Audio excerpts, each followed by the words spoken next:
আমি দেখে আসছি স্টেজে আসার পথে আমাদের আহলে সুন্নাত ওয়াল জামাতের মতাদর্শী ছাড়াও অন্যান্য অনেক ধরনের লোকেরা আশেপাশে ঘোরাফেরা করতেছেন, আলোচনা শুনতেছেন। আমাদের ব্যক্তিগত কারো উপরে কোনো আক্রমণ নেই। আমরা তখনই রাগান্বিত হই, গুসা হই যখন আমাদের দয়াল নবীজির ইজ্জতের উপর আঘাত করা হয়। ব্যক্তি আলাউদ্দিন জিহাদিকে গালি দিলে আলাউদ্দিন জিহাদি কখনো জবাব দেয় না, কিন্তু মদিনাওয়ালার শানের উপর আঘাত করো আলাউদ্দিন জিহাদি কারো দিকে তাকাবে না। আমাদের মূল ফোকাসটাই হলো মদিনাওয়ালা। আপনারা আমাদেরকে হয়তো একটু নিন্দার নজরে দেখতে পারেন, কিন্তু কোনো লাভ নেই ভাই। আপনি মদিনাওয়ালাকে ভালোবাসেন, আপনাকে আমরা বুকে জড়াই নিতে দেরি করব না, কারণ আমাদের সাথে আপনাদের সম্পর্ক হবে মদিনাওয়ালার মহব্বত দিয়ে। ইমান মুহাব্বত আমার নবী মুস্তাফার গো, খাকে গলি মদিনার শতত বিছানা মোর, বালাখানা হইল মোর গলি মদিনার গো। ইমান মুহাব্বত আমার নবী মুস্তাফার গো। সূরা হুজরাতের মধ্যে আপনারা লক্ষ্য করবেন প্রথম দিকে আছে আল্লাহ তাআলা বলেছেন, লা তারফাউ আসওয়াতাকুম ফাওকা সাওতিন নবী। ইমানদার বান্দা বান্দীরা গো,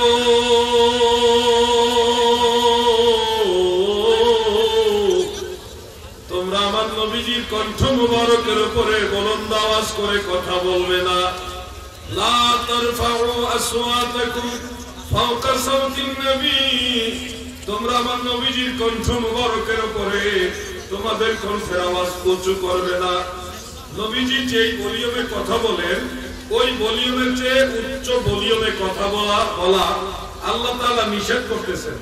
তার মানে নবীর দরবারের আদবটা শিক্ষা দিচ্ছেন কে? বলেন না কে? আল্লাহ। আমি দেখে আসছি স্টেজে আসার পথে আমাদের আহলে সুন্নাত ওয়াল জামাতের মতাদর্শী ছাড়াও অন্যান্য অনেক ধরনের লোকেরা আশেপাশে ঘোরাফেরা করতেছেন, আলোচনা শুনতেছেন। আমাদের ব্যক্তিগত কারো উপরে কোনো আক্রমণ নেই। আমরা তখনই রাগান্বিত হই, গুসা হই যখন আমাদের দয়াল নবীজির ইজ্জতের উপর আঘাত করা হয়। ব্যক্তি আলাউদ্দিন জিহাদিকে গালি দিলে আলাউদ্দিন জিহাদি কখনো জবাব দেয় না, কিন্তু মদিনাওয়ালার শানের উপর আঘাত করো আলাউদ্দিন জিহাদি কারো দিকে তাকাবে না। আমাদের মূল ফোকাসটাই হলো মদিনাওয়ালা। আপনারা আমাদেরকে হয়তো একটু নিন্দার নজরে দেখতে পারেন, কিন্তু কোনো লাভ নেই ভাই। আপনি মদিনাওয়ালাকে ভালোবাসেন, আপনাকে আমরা বুকে জড়াই নিতে দেরি করব না, কারণ আমাদের সাথে আপনাদের সম্পর্ক হবে মদিনাওয়ালার মহব্বত দিয়ে। ইমান মুহাব্বত আমার নবী মুস্তাফার গো, খাকে গলি মদিনার শতত বিছানা মোর, বালাখানা হইল মোর গলি মদিনার গো। ইমান মুহাব্বত আমার নবী মুস্তাফার গো। গোটা 30 পারা কোরআনুল কারীমের মধ্যে 114টি সূরায় আপনি তন্ন তন্ন করে তালাশ করে দেখেন আল্লাহ তাআলা কত নবীর নাম নিয়ে ডেকেছেন। ইয়া মূসা, ইয়া ঈসা, কত নবীর নাম নিয়ে আল্লাহ ডেকেছেন, কিন্তু আল্লাহ তাআলা কোরআনুল কারীমের কোথাও আদর করে আমার নবীজিকে একবারও নাম দিয়ে ডাকে নাই।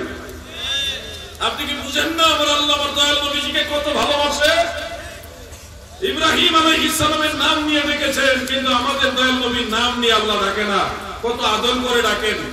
ইয়া আইয়ুহান নাবিয়্যু ইন্না আরসালনাকা শাহিদা। নবী গো,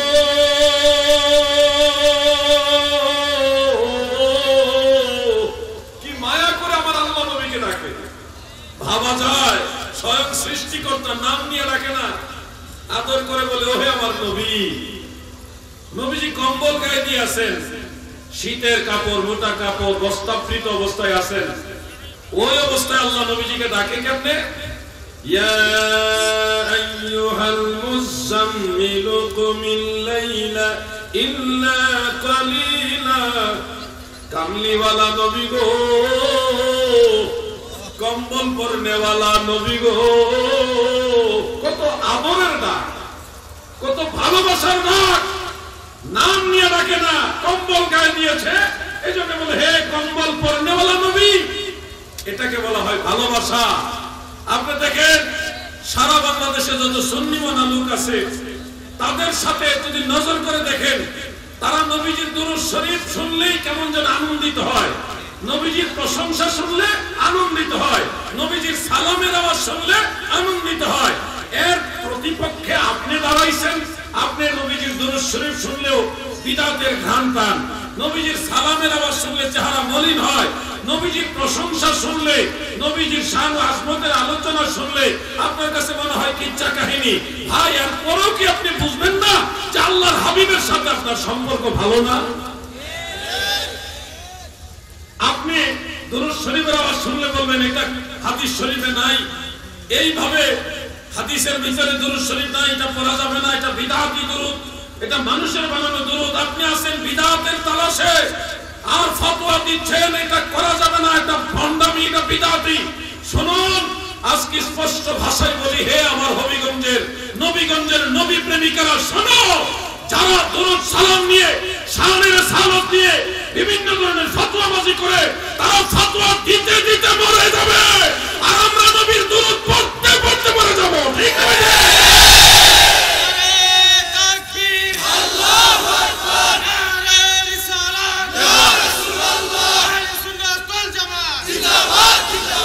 আপনি বলবেন একালির দাম বেশি হয়েছে, গুনাহ হয় নাই।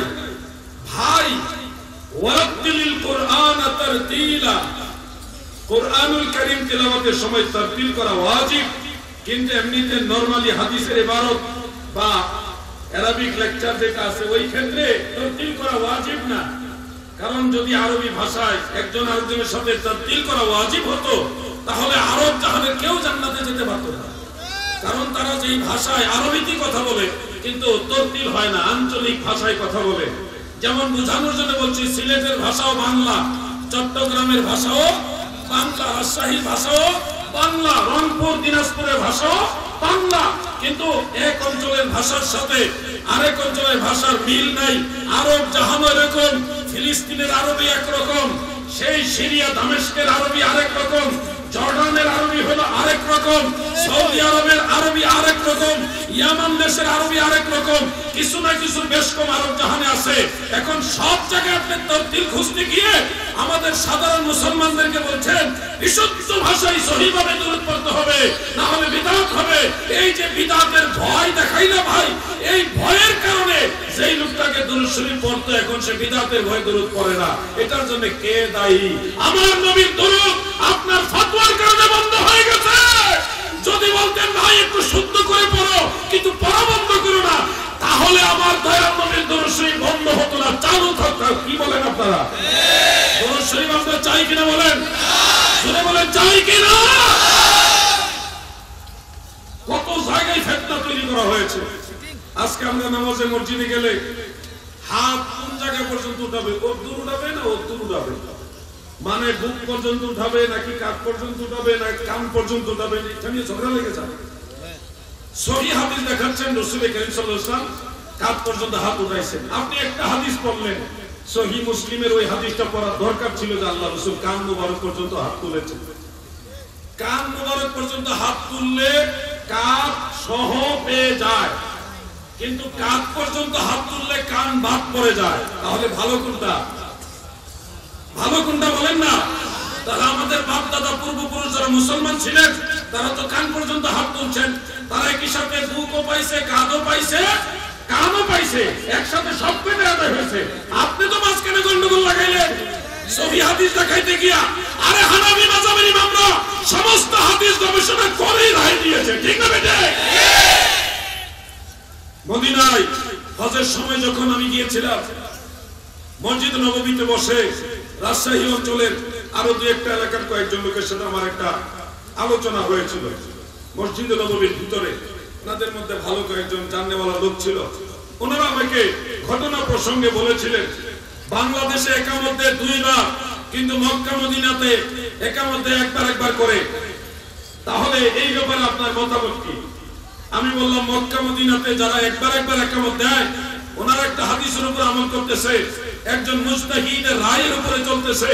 কিন্তু বাংলাদেশে আমরা যারা 2 বার দেই বা সারা ওয়ার্ল্ডে যারা 2 বার করে একামত দেয়, মানে প্রত্যেকটা বাক্য 2 বার করে বলে, তারা ইমাম আযম আবু হানিফা সহ এক দল মুজতাহিদের ইজতিহাদের উপরে চলে। আমাদেরই আমলের পক্ষে অনেকগুলো সহিহ হাদিস আছে। অতএব আমরা সবাই ইমামদের অনুসরণ করতেছি। যারা ফিতনা তৈরি করছেন বাংলাদেশে একবার না 2 বার, ইনারা তো হানাফি মাযহাবও মানে না, ইমাম শাফিঈকে মানে না, ইমাম আহমদ বিন হাম্বলকে মানে না। ওনারা হলো মাঝখানে একটা গোলযোগ তৈরি করে মুসলমানদের মাঝে ঝগড়া লাগিয়ে দিচ্ছে। তাহলে এটা ফিতনা। আপনি শাফিঈ হয়ে যান, হয়ে একবার একামত দেন, কোনো ঝগড়া নাই। তো ওনাদের সাথে অনেকগুলি কথার মাঝে আমাকে ওনারা প্রশ্ন করেছিল যে একামতের বাক্যগুলো 2 বার এটা আপনি কিভাবে বুঝবেন যে এটাই করা উচিত? আমি ওনাদের বলেছিলাম, ওনাদের মধ্যে কয়েকজন ছিল লামাযহাবী। আমি বলেছিলাম ভাই একামতের বাক্যগুলি প্রথম দিকে হযরতে বিলাল রাদিয়াল্লাহু আনহু একবার দিয়েছেন। হুনাইনের যুদ্ধের সময় আল্লাহর নবী সাহাবীদের জড়ো করে যখন আবু মাহসুরা রাদিয়াল্লাহু আনহু ইসলাম গ্রহণ করলেন, তখন ওনাকে এবং বিলাল রাদিয়াল্লাহু আনহু সহ সাহাবীদেরকে একত্রিত করে একামতের বাক্যগুলি 2 বার করে শিক্ষা দিয়েছেন। এরপরে থেকে হযরত বিলাল ইন্তেকালের আগ পর্যন্ত একামতের বাক্যগুলি 2 বার করে দিয়েছেন। শরহে মানিল আসাস ইমাম তাহাবী, যেটা তাহাবী শরীফ নামে খ্যাত, সেই কিতাবের মধ্যে এই ব্যাপারে ডিটেইলস আলোচনা রয়েছে। আমি যখন এই কথাগুলি বললাম, ওনারা দেখলাম যে ওনাদের ফেসের মধ্যে বোঝা গেল যে এই কথাগুলি অতীতে আর কখনো কারো কাছে শুনে নাই। অর্থাৎ 8ম হিজরিতে আল্লাহর নবী যে একামতের বাক্যগুলি চেঞ্জ করে দিয়েছে এটা ওনাদের জানাই নাই। আমি বলার পরে মনে হচ্ছিল ওনাদের ফেসের বডি ল্যাঙ্গুয়েজ দেখে যে মনে হলো যে এই প্রথম ওনারা শুনলো। তাছাড়া লম্বা সংলাপের সাথে কথা হয়েছে। আমি বলবো এই সিলেট এলাকায় আজকে এখানে লন্ডন থেকে অনেক সুদীজন এসছেন এই মাহফিলের সুবাদে। লন্ডনে দেখছি এটা নিয়ে ব্যাপক ফিতনা দেখা দিচ্ছে। হাত কোথায় বলতে এখানে না এখানে, এটা নিয়ে একটা বিশাল গন্ডগোল।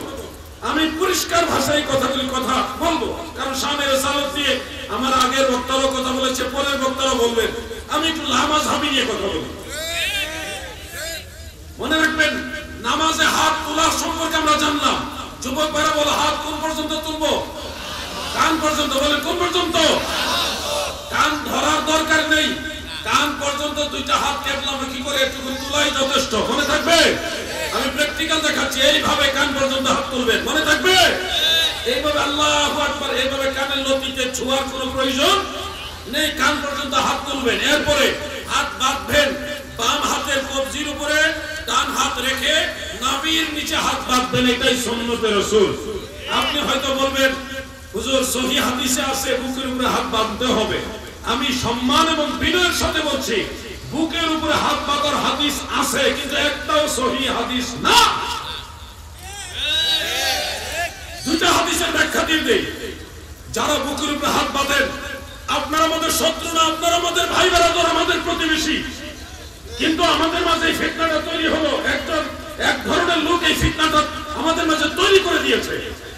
আমি এজন্য বলছি, সম্মান দিয়ে বলছি, বুকের উপরে যারা হাত বাঁধেন এইভাবে, আপনাদের পক্ষে হাদিস আছে 7টা। কয়টা? 7 জন রাবী থেকে বর্ণিত 7টা হাদিস আছে। আর সনদের হিসাব করলে 14-15টা আরো বেশি হবে, কিন্তু অরিজিনালি রাবীর বিচারে হাদিস হলো 7টা। এই 7টাই দুর্বল হাদিস। আর নবীর নিচে আমরা যারা হাত বাঁধি আমাদের এই আমলের পক্ষে হাদিস আছে 8টা। কয়টা? 8টা। এর মধ্যে 4টা হাদিস হলো হাসান সহিহ আর 4টা হলো দুর্বল। এখন আমাকে নরমালি যতটুকু বুঝলেন আমাকে বলুন, 7টাই দুর্বল, 8টার মধ্যে 4টা শক্তিশালী, 4টা দুর্বল। মানে বুকের উপরে 7টা হাদিস, 7টা হাদিসই দুর্বল। নবীর নিচে 8টা হাদিস, এর মধ্যে 4টি হাদিস হলো হাসান সহিহ আর 4টি হাদিস হলো দুর্বল, তাহলে বলেন নরমালি কোনটা বেশি শক্তিশালী হলো? আমার কথা বলে বুঝেন না আপনারা নাকি? কোনটা শক্তিশালী হলো? বুকের উপরে না নাভির নিচে? এবার আসেন, যারা বলেন বুকের উপরে হাত বাঁধার হাদিস সহিহ, তাদের আমি তিনটা হাদিসের ব্যাখ্যা দিচ্ছি। এক নম্বর হলো সিহা সিত্তার অন্যতম কিতাব সুনান আবি দাউদ, সেখানে উল্লেখ রয়েছে হযরতে তাউস রাহমাতুল্লাহ আলাইহি সরাসরি আল্লাহ রাসূলের রেফারেন্স দিয়ে বলেছেন, নবী আকরাম সাল্লাল্লাহু আলাইহি সাল্লাম নামাজের ভিতরে বুকের উপরে আলা সাদর, বুকের উপরে হাত বেঁধেছেন। এই হাদিসটা আমল করি না দুই কারণে। এক নম্বর কারণ হলো হযরতে তাউস রাহমাতুল্লাহ আলাইহি তিনি ছিলেন তাবেঈ, যিনি আল্লাহ রাসূলকে কখনো দেখেন নাই, সাহাবীদের দেখেছেন। তো এই তাবেঈ যখন কোন সাহাবীর নাম উল্লেখ না করে সরাসরি নবীর কথা বলে ফেলে, ওই ধরনের বর্ণনাকে উসুলে হাদিসের মানদণ্ডে বলা হয় মুরসাল। তো এই যে একটা কারণ, সাহাবীও না, তাবেঈ জীবনে কোনদিন আল্লাহর নবীকে দেখেনি, উনি বলতেছে আল্লাহ রাসূল বুকের উপরে হাত বাঁধছে। যেই লোক কোনদিন দেখে নাই আল্লাহর নবীকে, যেই লোক কোনদিন আল্লাহর নবীকে দেখে নাই, সেই লোক বলতেছে আল্লাহ রাসূল বুকের উপরে হাত বাঁধছে। তাহলে কথাটা কতটুকু গ্রহণযোগ্য বলেন? কথাটা বুঝতেছেন না আপনারা? দুই নম্বর কারণ, এই হাদিসের সনদে একজন রাবীর নাম হলো সুলাইমান। নাম কি?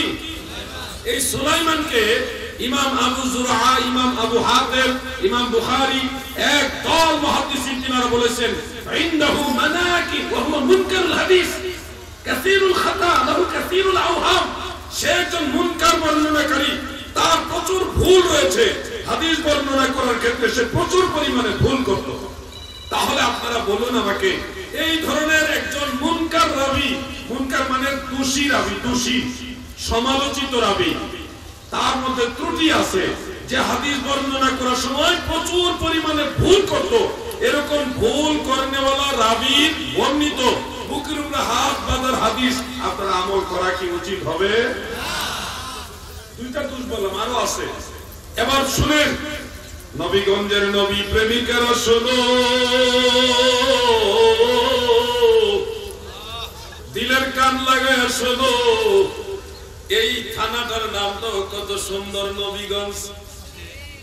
নবীগঞ্জের নবীর প্রেমিকারা শোনো, আল্লাহর রাসূল সাল্লাল্লাহু আলাইহি ওয়াসাল্লাম নামাজের ভিতরে বাম হাতের উপরে ডান হাত রেখে নাভির নিচেই ধারা রাখতেন। এটাই হলো সহিহ হাদিস।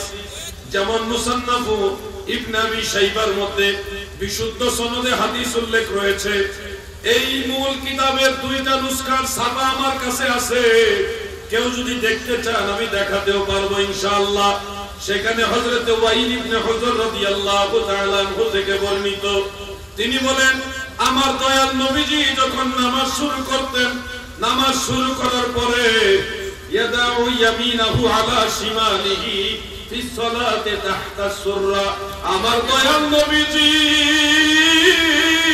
নামাজের ভিতরে বাম হাতের উপরে ডান হাত রেখে নাভির নিচে এইভাবে রাখতেন।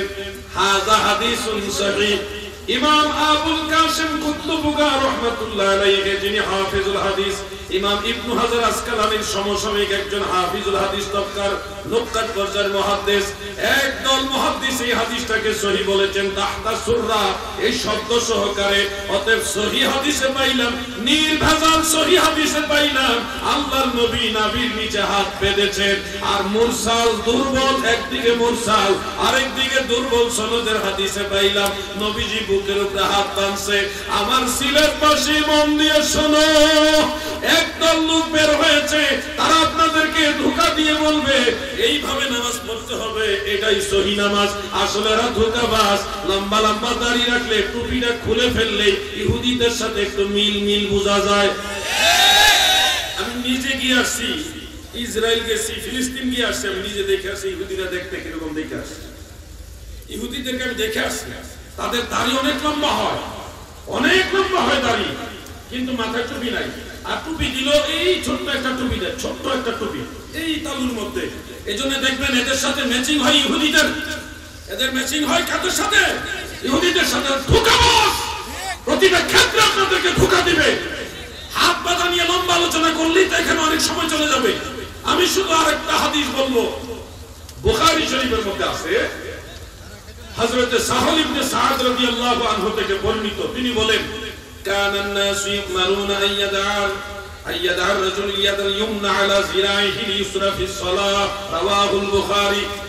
লোকেরা আমাদেরকে আদেশ দিতেন আমরা যেন নামাজে বাম হাতের উপরে ডান হাত রাখি। এই হাদিসের ভিতরে বুকের উপরে কথাও নাই, নাভির নিচের কথাও নাই, কোন জায়গার কথা উল্লেখ নাই, শুধু বলা হয়েছে আমরা যেন বাম হাতের উপরে ডান হাত রাখি, এই মর্মে আমাদের আদেশ করা হতো। এবার অস্কার দিবসী আমার দিকে খেয়াল করেন, একজন যুবক ভাই দাঁড়াও তো, তুমি দাঁড়াও, দাঁড়াও, দাঁড়াও না ভাই, আপনারা সবাই ভাইটার দিকে খেয়াল করেন। আল্লাহ রাসূল সাল্লাল্লাহু আলাইহি সাল্লামের সাহাবীগণ তিনারা বলতেন বাম হাতের উপরে যেন ডান হাত রাখা হয়। তাহলে ডান হাতের মানে বাম হাতের কোন জায়গায় ডান হাতটা রাখবে এটা একবারে ক্লিয়ার। সহিহ মুসলিম, আবু দাউদ, তিরমিজি এবং অন্যান্য কিতাবের আলোকে বলছি। সুম্মা ওয়াদাআ ইয়াদাহু আল-ইয়ুমনা আলা কাফফিহি আল-ইউসরা, বুখারী শরীফের মধ্যে আছে তরজমাতুল বাবের মধ্যে, নবীজি বাম হাতের কবজির উপরে ডান হাত রাখতেন।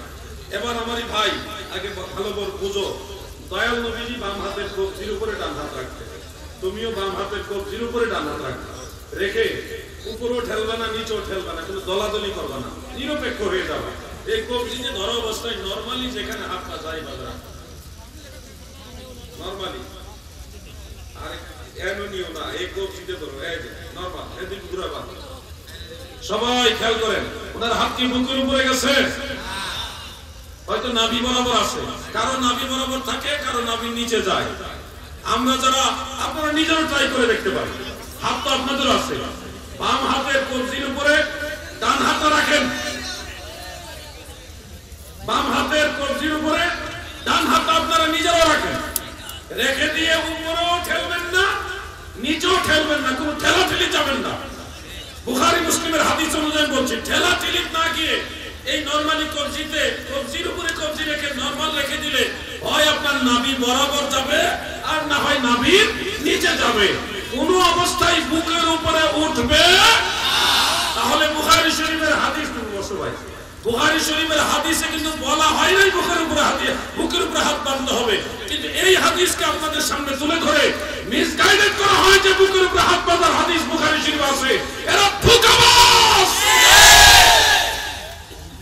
আমি এই বিষয়গুলি আলোচনা কম হবে, এই জন্য এটা করতেছি।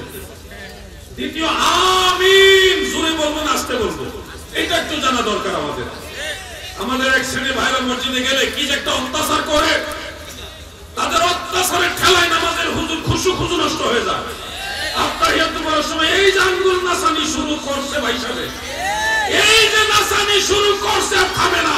আমি আত্তাহিয়াত পড়বো না, তার আঙ্গুল নাসানি খেলতে, অনেক লোক তার আঙ্গুল নাসানি খেলা আত্তাহিয়াত পড়া ভুলে যায়, এটা অত্যাচার করতেছে। আমি আমিন বলার সম্পর্কে একটু কথা বলি, এই বিষয়গুলি নিয়ে আলোচনা কম হবে, এই জন্য এটা আমি করতেছি। বুকের উপরে হাত পাতা, নাভির নিচে হাত পাতা নিয়ে আরো অনেক কথা আছে, আমি সবগুলি কথা নিয়ে আসতে পারলাম না, কারণ সময় সীমিত, আলেম বেশি, আমারও পিছুটান আছে। আমিন জোরে বলার হাদিস আছে, আবার আমিন আস্তে বলার হাদিসও আছে। জোরে আমিন বলতে হবে, এটা যেই সাহাবী বর্ণনা করেছেন, আস্তে আমিন বলার হাদিস ওই সাহাবী বর্ণনা করেছেন, অর্থাৎ বর্ণনাকারী সাহাবী একজন। বলেন, বর্ণনাকারী সাহাবী একজন, উনার নাম হলো ওয়াইল ইবনে হুজর রাদিয়াল্লাহু আনহু। তিনি বলেছেন, সাল্লাইতু মা'a রাসূলিল্লাহি সাল্লাল্লাহু আলাইহি ওয়াসাল্লাম, আমি আল্লাহর নবীর সাথে নামাজ পড়েছি গো। فإذا فرغ من القراءة غير المغضوب عليهم ولا الضالين فقال آمين ومد بها صوته وفي رواية أخرى ورفع بها صوته। আমার দয়াল নবীজি নামাজের সূরা ফাতিহা শেষ করা